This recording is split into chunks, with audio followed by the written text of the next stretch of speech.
This kind of brings on the question because we're talking about, going into a game difficulty. Then, right? You're looking at risk versus reward and things like that. Moving things across the world. Going across the world. This is from AKA Bear on the forums for Ashes of Creation, and they're asking how tethered should world bosses be. And literally the first two responses are like opposites, right? So we have Nick who says, I'd want this purely for the stories of player massacres, which would make the game seem way more fun than the current sterile games are. And then Depraved says, never liked this, to be honest. I hope it can't happen. So what are your thoughts? Like, should you be able to chain or like have this boss follow you all the way across the map, or should there be a limit to that? I think there should be a limit. A lot of the bosses are in a certain biome for a reason. Mm-hmm. And the way they interact with the biome and even the strategies that it takes to take that particular boss down is part of it's because of the biome. So if you try to move the boss out of that biome, then that might be a way where people can basically cheat the strategy, right? And I think that, and personally, if I'm running, I should like it to leash at some point. Yeah. I want a chance to get away. If maybe I took on more than I can chew, or maybe I wasn't paying attention and I was too busy like, oh my gosh, there's that horse, I want to go catch it, that I ran over this other boss who just thinks I look like trash and he's going to kill me. Right. So I want to be able to run them off. But, so I definitely, we don't want it to be so sensitive that there's nothing worse than when you're all fighting a mob and then the mob does a knockback and it leashes the mob. Mm-hmm. So you weren't dying, everyone was actively fighting, but you just had to restart the entire encounter because he kicked you so far, it caused him to leash. So I wouldn't want it to be that short of a range, but I think if you're, run so many, maybe over the hill and down the hill, and you're clearly, I want to leave, let the mob leash. And, because some people will, if they can pull it all over the world, then they're going to pull it into like a tight cave where it can't move. And then you're basically, defeating the strat without ever doing the strat because you were able to chain them and bring the mobs so far away. Right. I could see that. So don't trick the script, right? Yeah. Virtek, what are your thoughts? I think that I would like to see a combination of all the above. I would like it if most of them were kind of tethered. They have a longer tether than most other mobs. Obviously, they're like a world boss, so like almost an entire biome is their home. Because they're probably mostly going to be very large creatures, I would imagine.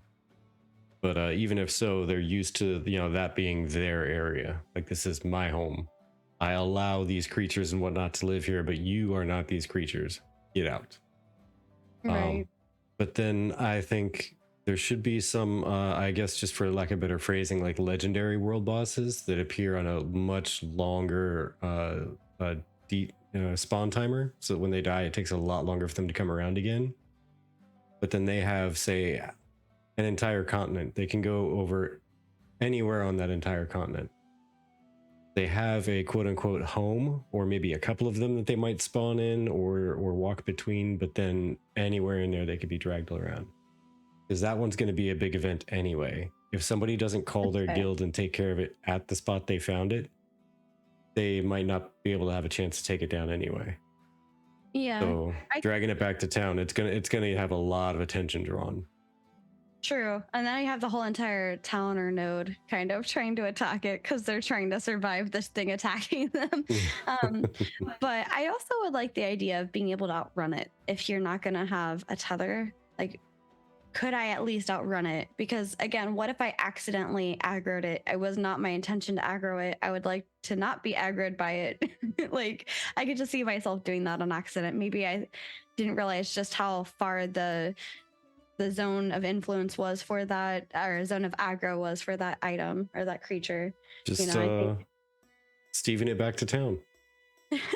just Reva says 1, 2, 3, 4. I declare monster war.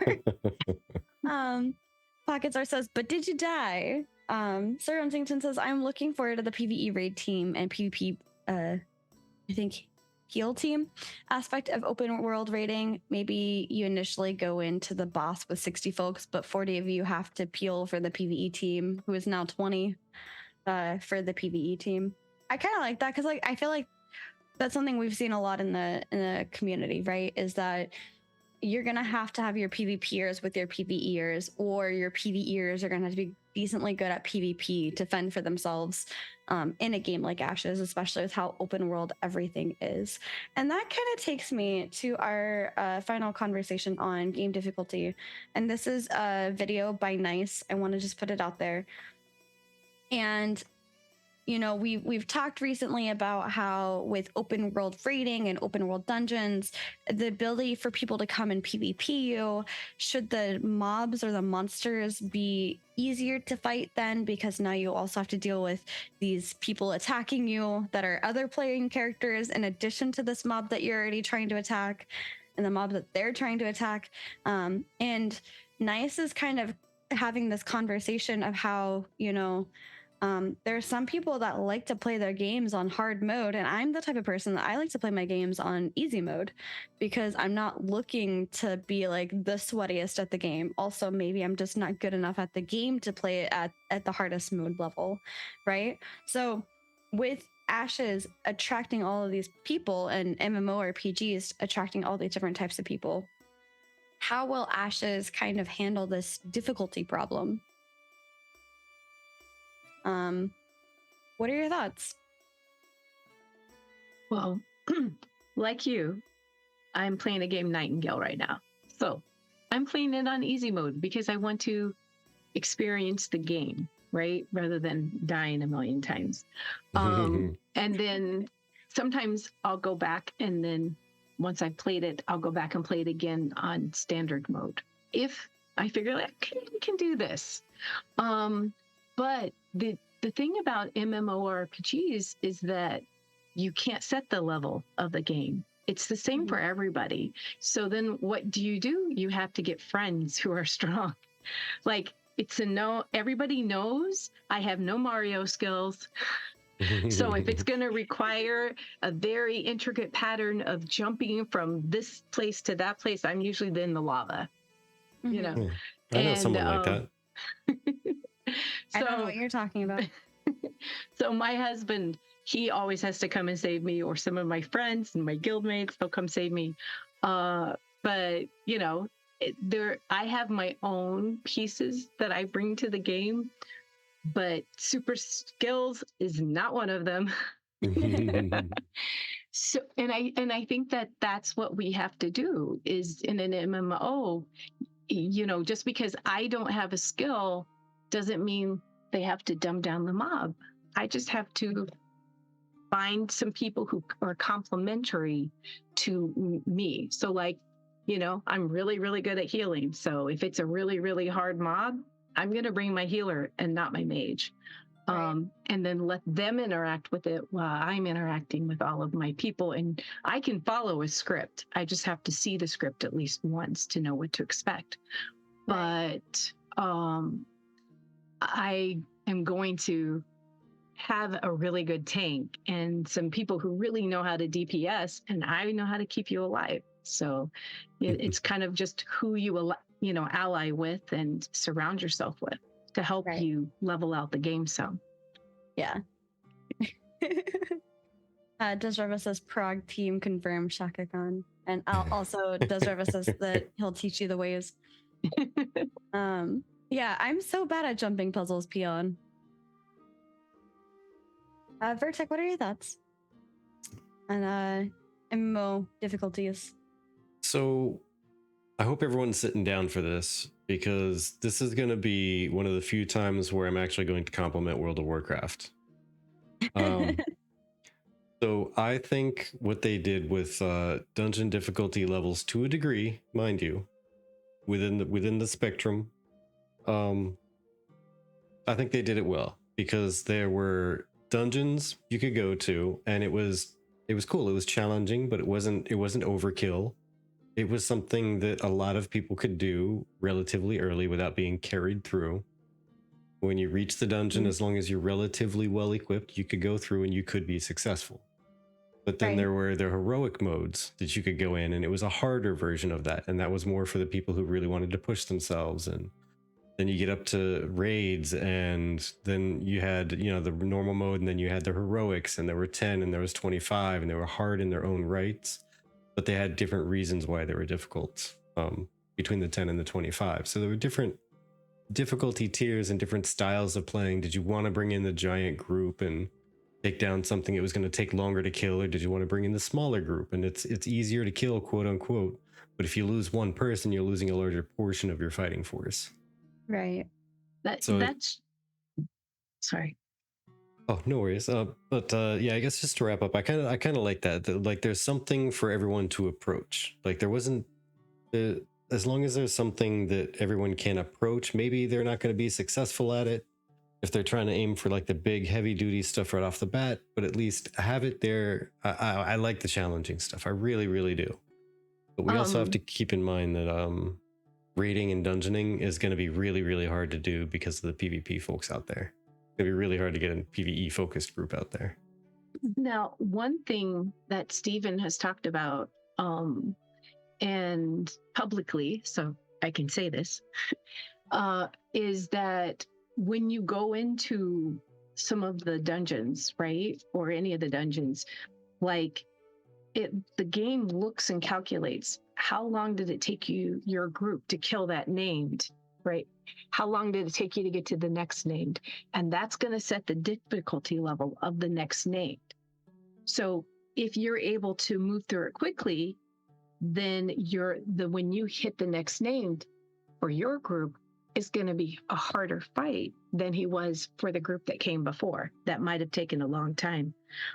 But the loot that you get would be increased. So that's one thing that he had talked about before. He talked about a lot when we were doing Alpha 1.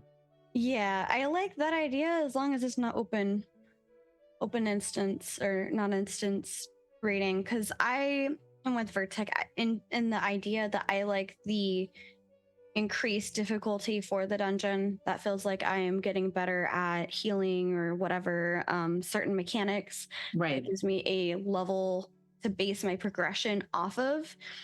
And let's say you, myself, Desrevis, Virtek, and a few others went through a dungeon together, and we got there pretty easily because nobody stopped us.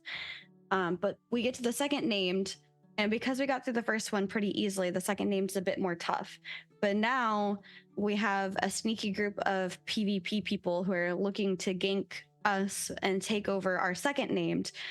And now we're dealing with a more difficult second named than the first one, but also PvP people at the same time. And that's, to me, where like I don't know how to feel about it. I'm not going to say I don't like it yet. I'm not going to say that I think it's going to be a bad system yet. I'm saying that is one thing I'm going to be hopeful that it ends up well, but kind of skeptical of how it's going to work. But I am interested in seeing ultimately what comes out of that. But I mean, go ahead. Sorry. I think rambling. No, you're fine. I'm sorry. I apologize. Go ahead.